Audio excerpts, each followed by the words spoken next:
Well, he was a difficult man to find in Australia when they were out there recording, and he was pretty difficult to find here. But welcome to the program, Bon Scott, AC/DC. Oh, thank you, Ian.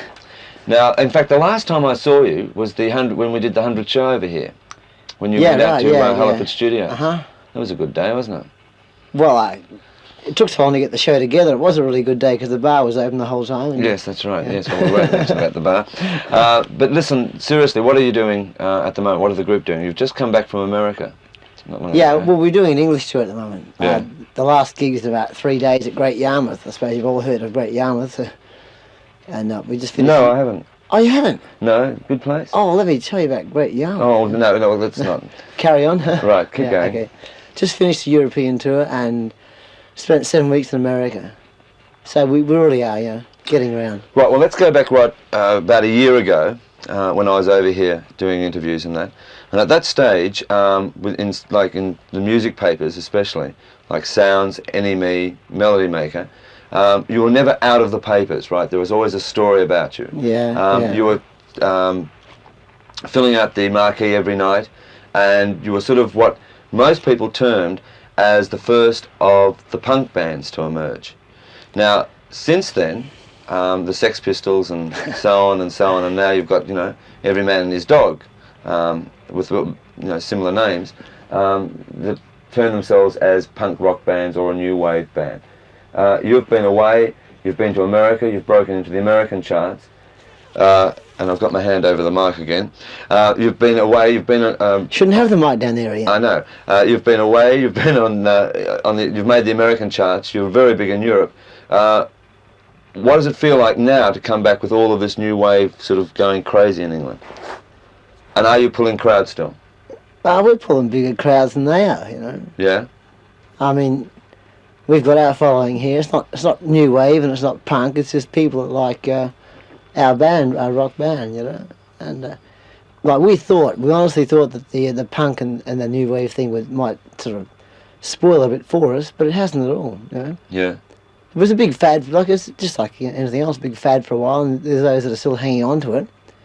But the main thing about it is that it gives rock music a real kick in the guts, Yeah. And we sort of, even though we started the whole thing over here, like we played here before the Sex Pistols were even sort of, thought of. Yeah.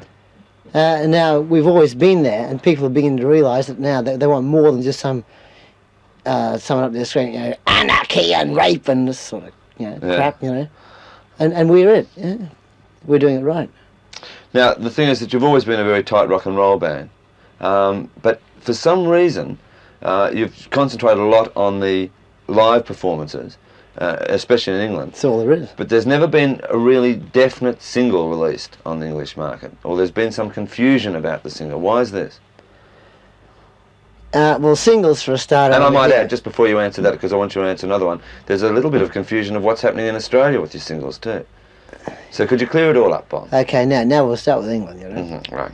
Now, singles bands over here, or bands that release singles that take off, without already having established a road following, are going to suffer the same effects as has Sherbet, Yeah, they had a big record over here, and their English tour consisted of one gig, because no slant on them, but they're a record band, and they had no road following, so no one comes to see their shows, So we have the following. If we released a single here now, it would do really well.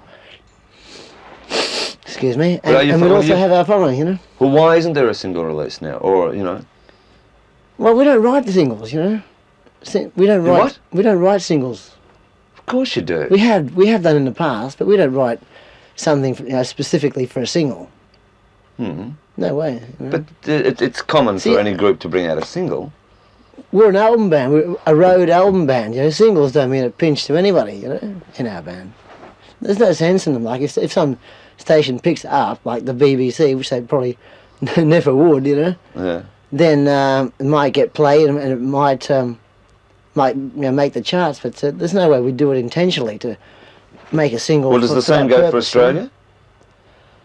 No, Australia's a different market altogether, And if there's a likely single on an album, it'll be released as a single. But over here, the album's the main thing, And if a station picks a track that they sort of like to play a lot, well, it'll sell the album, not the single. Yeah. Now, with Mark leaving the group, how's the new member fitted in? Oh, fits quite nicely, yeah. It's Yeah. really good, yeah. Did he alter the band in any way, the sound or anything like that? Well, he's a guy that's been playing for a lot longer than Mark ever played. Like, Mark played with us for 2 years, probably been playing bass for about 3, whereas Cliff has been playing for about 12 years. Yeah. And so his technique is sort of far, I'd say, advanced to what Mark's was, although Mark's for the rock stuff was cool, Cliff's just given us more scope. Like, there's more he can do with the music. It's in between the guitars, like more Malcolm and Cliff than could be done before. Now, you've always, since you've been away, you've always gone back to Australia to record. Why is that? And I believe you're going back again to record. Well, it sort of coincides with a few things, like holidays. You see your mum and dad, and all your mates, and George and Harry are there, and the studios are there, and they know the studios like the back of their hand, And it's just been a perfect setup, and we can spend unlimited time in the studio.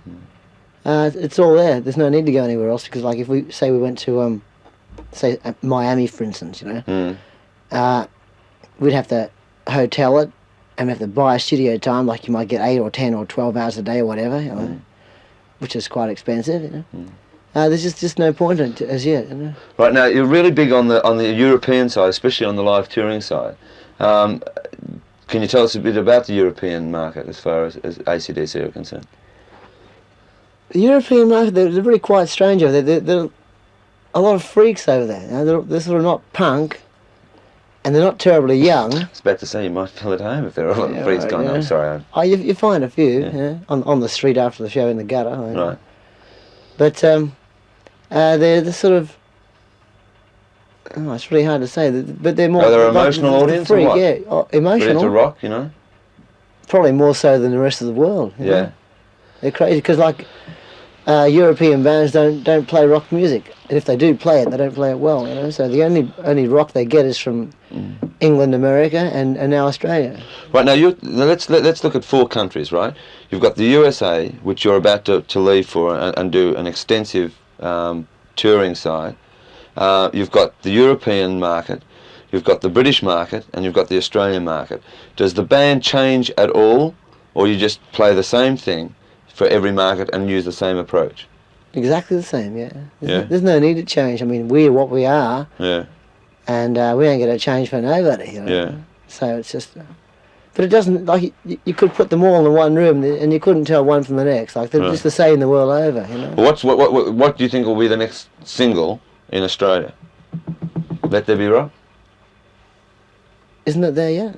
Isn't that the single? I don't know, is it? No. Well, it's certainly not out. Hang on. A voice from heaven says yes.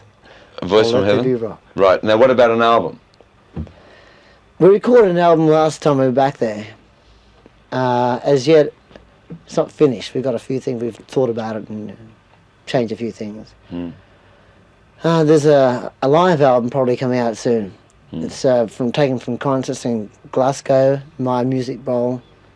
There was one recorded in Fort Lauderdale in Florida.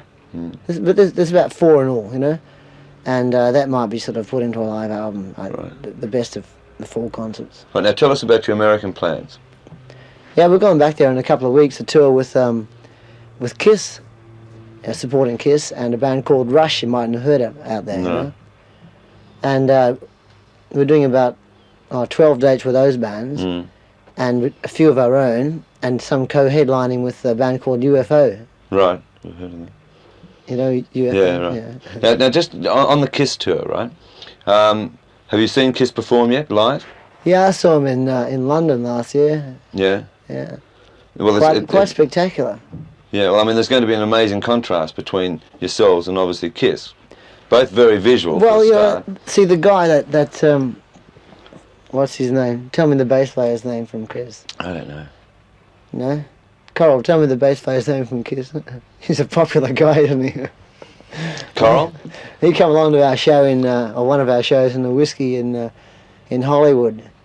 to see us play, you know. And he come up to us and said, "Look, I dig your band, and we're touring in December, and we'd like you to tour with us." You know? And they played to 80,000 people. Yeah, right. I mean, they're huge. So the show should be quite amazing. Now, are you, on the songwriting side, have you written many songs of late? I mean, the band and yourself, or? Well, we haven't written. Like, while we're touring, you're sort of compiling all your ideas and things you rip off from here and there around the countryside, like, you know. And I've got pages of stuff. Actually, I wrote the words to 2 songs about on the last tour, like on the road, and got back home and found out there was the same titles and almost the same lyrics as somebody else's. Did you? And I was really pleased with them too. I thought, oh, this is great. Yeah. And how's Angus going? How did Angus go over this time last year? The papers were going crazy and, you know, talking about this great little guitarist that's so full of energy. How did he go in America? Oh, they couldn't believe him in America. Yeah. No. I like the Americans are mad. Anything new, they really go crazy for it, you know. And although like only the rich people over there can afford to send their kids to schools where they have uniforms, this, like the novelty of it was just overwhelmed them, and the energy the band puts out, they couldn't believe it, you know. Why was the approach last time you were back, for that time that you were recording, to sort of almost stay low profile as far as television and all of that was concerned, and the press? Yeah, well, you know, dig this. We've been working non-stop since the band started. You know, 8 months before I joined the band. You know. Yeah. And you just got to have a break. You know. And so the main thing about being back there last time was to actually write the songs, record them, break in the new bass player to the way of the band. That's why we only played 1 or 2 gigs back there, both at the Bondi Lifesaver. You know. Just got to have a break occasionally. You know? Well, listen, thanks for coming on Countdown again. It's all right. And no worries, Ian. They still call you Ian, do they? Yeah, well, Molly. And we wish you the best of luck in America. Thank you. And it's good to see that the album is really starting to break in, really starting to break into the top 200. What is it? You know, it's around about the 150 mark. 150 with an arrow. Yeah, no, that's good. Not quite as fast. Not quite as fast as the bullet. As the bullet. All right. Well, best of luck, and we'll look forward to seeing you come home and doing some tour dates. Looking forward to getting back there. Take care, Bob. See ya. Thanks, mate.